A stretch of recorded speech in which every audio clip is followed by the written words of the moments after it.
शुरुआत होती है जहाँ पर यंकाई और इंक्लैन की मेंबर बात कर रही होती है। इंक्लैन की मेंबर बोलती है, अगर तुम्हें इंक्लैन के बारे में और जानकारी जानना चाहते हो तो वो मैं तुम्हें फ्री में नहीं दूंगी।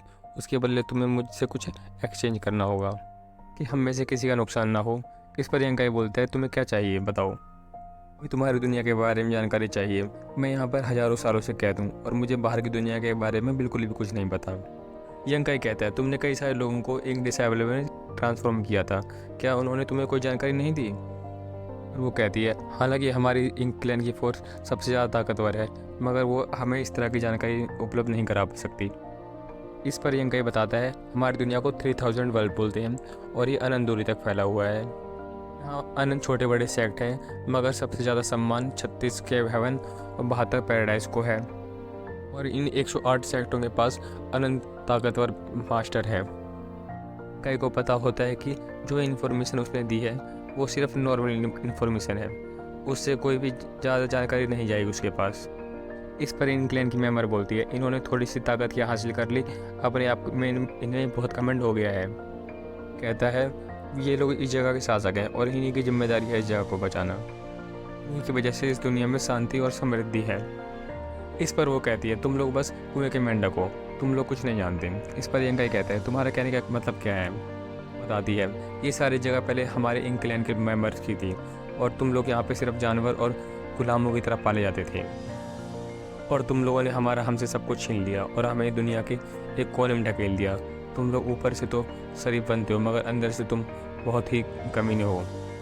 इस पर यंकाई पूछता है, तुम्हारे अलावा और भी इंक्लैन के मेंबर हैं? कहती है, इंक्लैन कभी ख़त्म नहीं हो सकती और वो जल्द ही तुम पर हमला करेंगे और वो सब कुछ वापस ले लेंगे जो तुम लोगों ने हमसे छीना है। यंकाई कहता है, इंक्लैन के मेंबर फिर कहाँ पर हैं? तो वो कहती है कि तुम्हें पता नहीं कहाँ है। यंकाई बताता है कि ज़्यादातर लोगों को तुम्हारे क्लैन के बारे में कुछ नहीं पता और ज़्यादातर ये सारी जानकारी केव हेवन और पैराडाइज के पास ही है और उन्होंने आगे किसी के पास ये जानकारी शेयर नहीं की है। मुझे भी ये जानकारी सिर्फ 100 साल पहले ही मिली है। इस पर वो खुश होते हुए बोलती है, क्योंकि वो डरते हैं हमसे, इसलिए उन्होंने हमारी जानकारी आगे सील कर रखी है। ये बात तुम भी जानते हो कि इंक्लैन से सीधी लड़ाई में तुम नहीं जीत सकते। तुम लोग बस अपने दिन गिनो, जल्द ही इंक्लैन यहाँ पे हमला करेगी और ये सारी जगह हमारी होगी। इस पर यंकाई अपनी डिवाइन एबिलिटी से हमला करते हुए कहता है कि हमने पहले भी तुम्हें यहाँ से भगाया था और मगर इस बार हम तुम्हें पूरी तरह ख़त्म कर देंगे। इस पर वो बोलती है, तुम बस ये बड़ी बड़ी बातें कर रहे हो, तुम्हारे बस ही कुछ भी नहीं है। यंकाई फिर सोचता है, अगर वो जो कह रही थी अगर वो सही है तो यानी प्राचीन समय में यहाँ पर सिर्फ उन्हीं का राज था और हम लोग सिर्फ उनके सामने इस चींटी के बराबर थे और वो हमें अपने खाने की तरह पैदा कर देते कि अपनी खुराक मिटा सकें। इसके बाद फिर हमने हज़ारों सालों के संघर्ष के बाद इंग्लैंड को हमने हरा दिया यहाँ से और उनको यहाँ से दूर भगा दिया दुनिया के कोने में, और यहाँ पे जब से शांति बनी हुई है।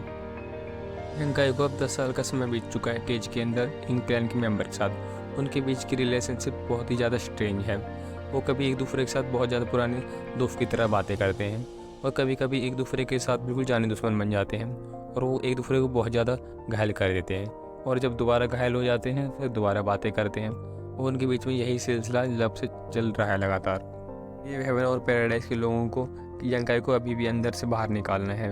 उसको पता है कि वो उनको बचाने आएंगे ज़रूर, मगर उसको कभी कभार लगता है कि केव हेवन और पैराडाइज के लोग कहीं उसे भूल तो नहीं गए, मगर वो इसी उम्मीद में इंग्लैंड के मेंबर के साथ लगातार लड़ाई कर रहा है और उसे कमज़ोर कर रहा है कि वो उसको आगे बचाएंगे। यंकाई को एक ज़ोर से आवाज़ आती है तो उस तरफ देखता है तो इंग्लैंड के मेंबर ने उस पर एक हमला कर दिया होता है और उस हमले से बचने के लिए यंकाई अपनी एक डिवाइन टेक्निक का इस्तेमाल करता है जिससे वो अपने आप को बहुत ही मुश्किल से बचा पाता है उसके हमले से। मगर उसके बाद यंकाई एक मौका देखकर अपना हमला उसके ऊपर करता है और उसे बुरी तरह से घायल कर देता है। वो एक दूसरे को पूरी तरह से मार नहीं सकते क्योंकि यंकाई के पास इतनी ताकत नहीं है उसकी उसको अकेला मार सके और वो पूरी तरह से चैन से बंधी हुई है। उसके एक पैर आज़ाद हो चुका है मगर उसका एक और पैर तुरंत आज़ाद हो जाता है थोड़ी देर में, और इसी तरह से उसके पैर धीरे धीरे शरीर आज़ाद हो रहा है और उसके हमले धीरे धीरे बढ़ते आ रहे हैं। और यंकाई सोचता है कि अगर इस तरह से वो आज़ाद होती रहेगी तो उसके लिए बचना बहुत ज़्यादा मुश्किल हो जाएगा। क्योंकि एक जोर की आवाज़ दोबारा आती है, वो समझ जाता है एक और चैन दोबारा टूट गई है। पिछले कई सालों से इंक्लैन की मेंबर अपनी चैनों को काटने की कोशिश कर रही है, मगर वो उन सीक्रेट टेक्निक से बनी हुई चैनों को काटने में असफल रही है। और जैसे जैसे सुपर एरे कमज़ोर पड़ता जा रहा है, चैनों की ताकत भी उतनी कमज़ोर होती जा रही है। और एरे बिना वजह से कमज़ोर नहीं पड़ सकता। उसके कमज़ोर होने का एक ही कारण हो सकता है कि केव हेवन और पैराडाइज के लोगों ने अपना डिसीज़न ले लिया है और वो मुझे यहाँ से आज़ाद करना चाहते हैं, और उसके बाद वो इंक्लैन को मेंबर को बाहर निकाल कर उसको मार देंगे। इसका मतलब वो मुझे भूले नहीं है। दिक्कत की बात यह है, जैसे जैसे एरे कमज़ोर पड़ता रहेगा, इंक्लैन के मेंबर की ताकत वैसे वैसे बढ़ती रहेगी, क्योंकि उसके शरीर जंजीरों से आज़ाद होता रहेगा और मेरे लिए उसके हमलों से बचाव करना बहुत ही मुश्किल हो जाएगा। मैं अपने आप को ज़िंदा रख पाऊँगा जब तक केव हेवन और पैराडाइज के लोग इसको मारने के लिए यहाँ पे आएंगे, या फिर जब तक मैं मारा जाऊँ, जब तक वो इसको आके मारें आके। तो यहीं पे ख़त्म होता है, और thank you for listening till the end.